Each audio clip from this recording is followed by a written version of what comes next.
over 125 billion barrels of proven crude oil reserves, and 620 trillion cubic feet of natural gas. Abundant resources to bolster energy access and long-term economic growth.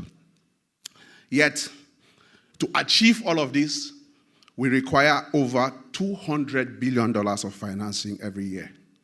This is a very substantial gap for investments. Where will this money come from? That is the question. That is the devil in the room. That is why institutions like us, Premier Invest, play an instrumental role in advising clients across the industry, financial and strategic matters.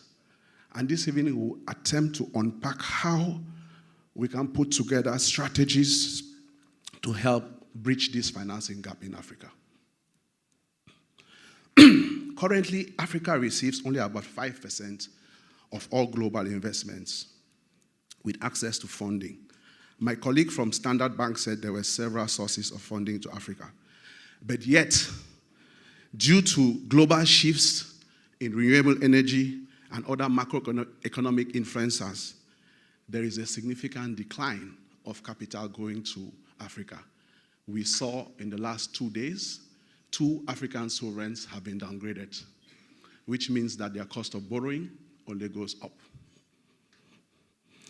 To address this financing challenge, after over 30 years in the industry and after having financing over $300 billion of oil and gas transactions, together with a number of colleagues, we've put together an African-owned and an African-managed investment banking firm, Premier Invest, to offer a range of financial advisory services supporting clients across the industry as they seek to invest in small, medium, and large-scale projects, leveraging our very deep expertise across the industry and geographies, and support projects with lots of financing insights.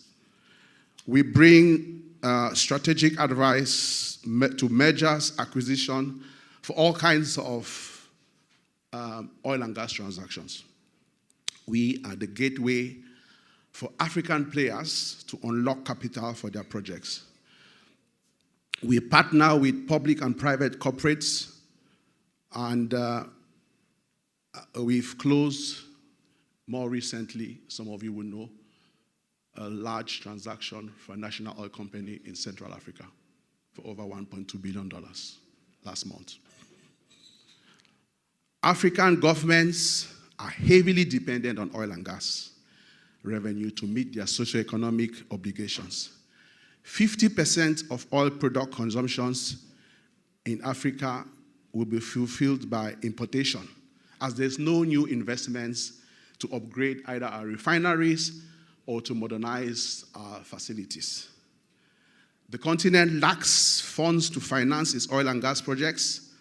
The continent also needs technology to manage its oil and gas industry. The oil and gas infrastructure in the continent is unable to sustain the industry. Thus, production doesn't run at its peak, whether it's in Central Africa or it's in West Africa. The continent is largely dependent on imported products when it is actually a net crude producer. We have over 600 million people on the continent who live without access to modern energy.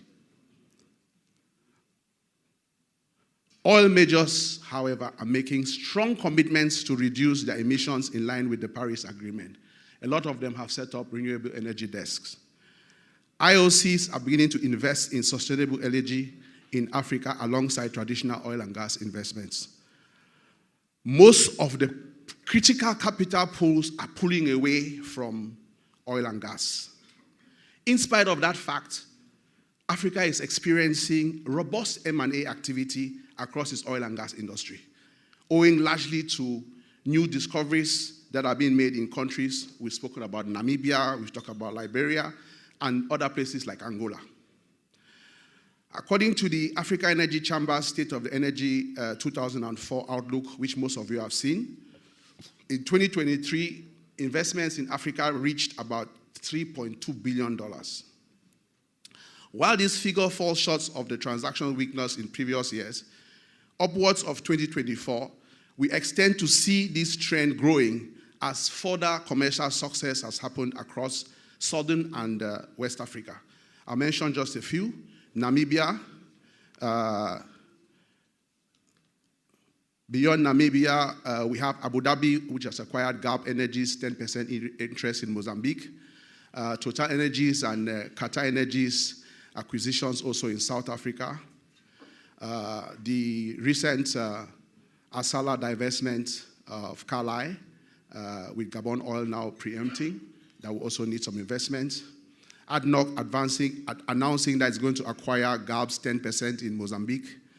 And ADNOC again acquiring and boosting its investments in LNG in Southern Africa.